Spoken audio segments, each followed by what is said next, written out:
Ibu-ibu yang berbahagia, kesempatan kali ini saya diberikan kesempatan untuk berbagi dengan rekan-rekan ibu sekalian yang luar biasa hebat sebenarnya. Mungkin untuk pengalaman itu lebih banyak Bapak Ibu semuanya dibandingkan dengan saya. Dan tadi sudah didengarkan dan sudah kita pahami, katanya saya kebagian untuk menjelaskan tentang kurikulum merdeka. Maka dari itu pada kesempatan kali ini saya ingin menjelaskan salah satu bagian dari kurikulum merdeka, diantaranya yaitu ada yang disebut dengan model kompetensi guru. Ada model kompetensi guru, di mana model kompetensi guru ini diharapkan mampu meningkatkan kualitas pendidik atau guru yang mampu menciptakan kualitas pembelajaran yang berpihak kepada murid. Ada peraturan yaitu Undang-Undang Nomor 14 Tahun 2005.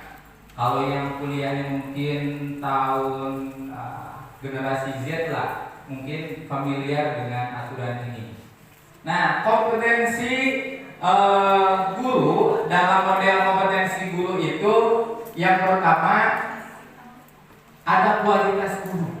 Cara mengukur kualitas guru yang bagus harus sesuai harapan, sesuai yang ada dalam aturan, maka harus diapakan kira-kira? Maka harus ada uji kompetensi guru. Kalau yang mau lagi dekat pensiun, alhamdulillah nggak ada uji koman. Cuma kalau bagi bapak ibu guru yang kebetulan pangkatnya baru 3A, 3B, 3C, 3D, nanti ketika naik jenjang jabatan itu kita harus diuji dulu. Sekiranya tidak layak, wayah dong.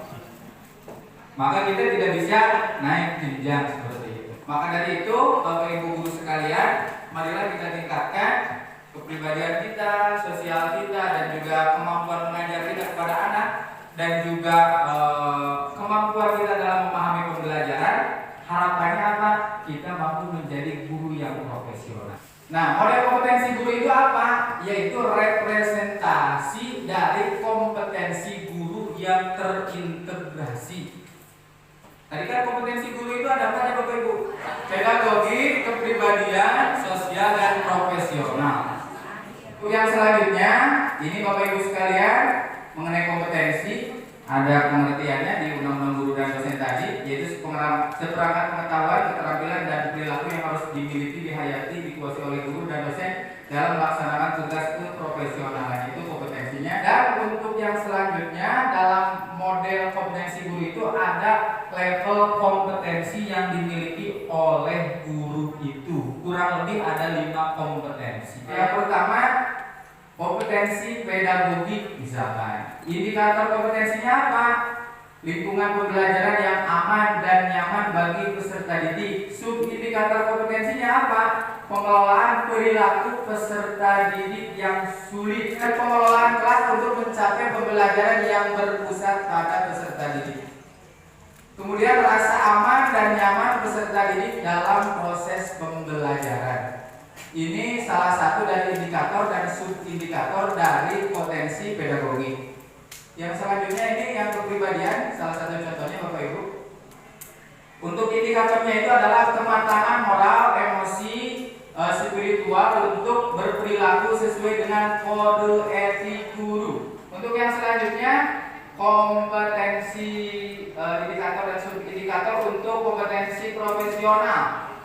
Yang keempat, pengetahuan konten pembelajaran dan cara mengajarkannya. Materi yang kedua ada asesmen yang akan disampaikan oleh pemateri kedua kita, yaitu Bapak Budi Prasetyo. Saya alhamdulillah diberikan materi tentang asesmen. Sebelumnya mungkin Bapak Ibu guru semua pasti sudah tahu tentang asesmen. Sekarang Bapak Ibu semua yang tahu asesmen itu apa sih? Contohnya asesmen apa? Ada yang tahu? Assalamualaikum warahmatullahi wabarakatuh. Alhamdulillahirrahmanirrahim. Wassalatu wassalamu ala asyrofil anbiya'i wal mursalin wa ala alihi wa sahbihi ajmain, amma ba'du. Yang saya hormati Bapak Ibu Kepala Sekolah Kecamatan Banjar, sekaligus ya Bu ya. dan yang saya hormati Bapak Ibu Guru se-Gugus 1 Kecamatan Banjar. Baik Bapak Ibu semuanya, terkait dengan materi ataupun penyampaian yang bakal diberikan adalah terkait dengan penguatan profil Pancasila yang kelima tersebut, yang tadi sudah dijelaskan mulai dari kurikulumnya, kemudian asesmennya. Nah, kita mengajak ke bagaimana cara menyiapkan terkait dengan proyek yang dilaksanakan dalam P5 tersebut. P5 di sini adalah kurikulum merdeka, bahwasanya diperkenalkan oleh Kemendikbudristek ini pada tahun 2021, tapi belum menyeluruh, baru diperkenalkan. Padahal kalau kita ketahui bersama, program ini sebetulnya kita sudah terapkan, tapi belum seutuhnya kita menyiapkan dari mulai perencanaan sampai evaluasi.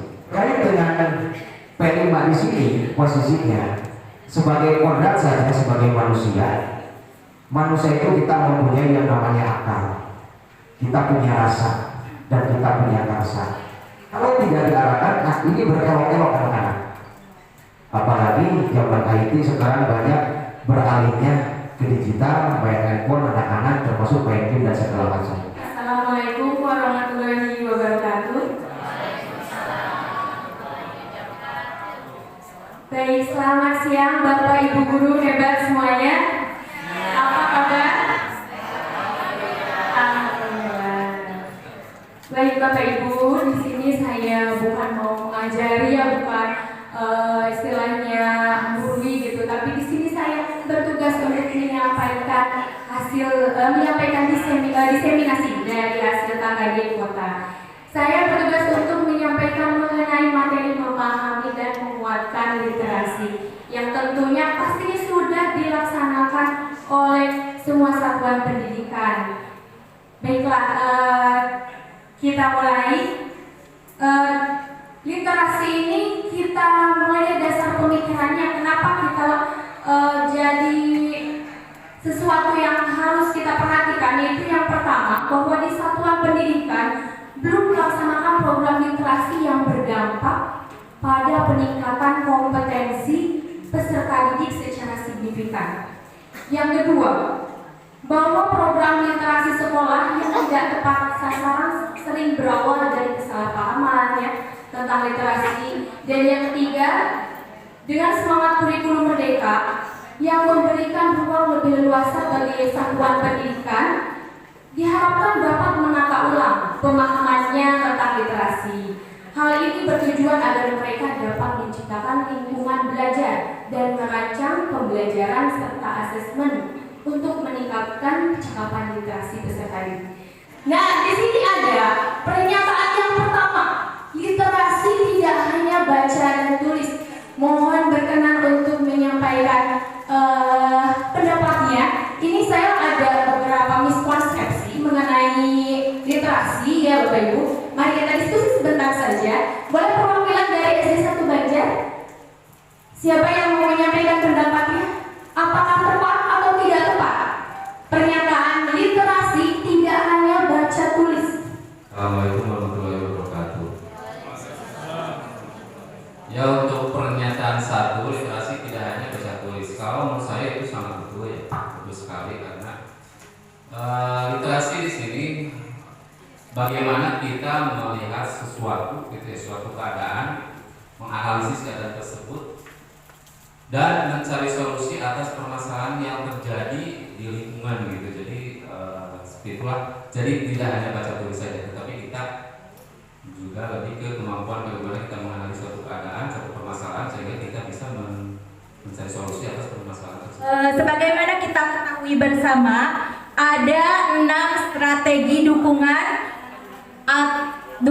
Kemendikbudristek dalam IKN secara mandiri ya Bapak Ibu. Yang pertama ada platform Merdeka Mengajar. Yang kedua ada seri webinar. Yang ketiga ada komunitas belajar.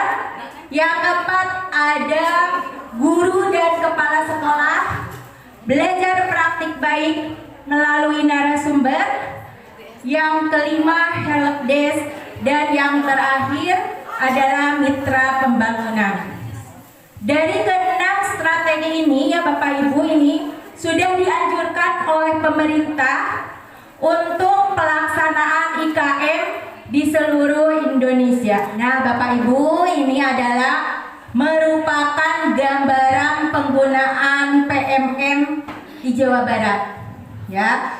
Ini ada 3 warna ya Bapak Ibu. Yang pertama warna hijau tua, ini menunjukkan penggunaan PMM ini sudah baik. Kemudian warna hijau muda cukup baik, dan warna kuning atau orange ini perlu untuk ditingkatkan. Yang paling bawah dalam mulai belajarnya ini sudah menunjukkan baik. Dalam proses belajarnya cukup baik, namun ini biasanya kita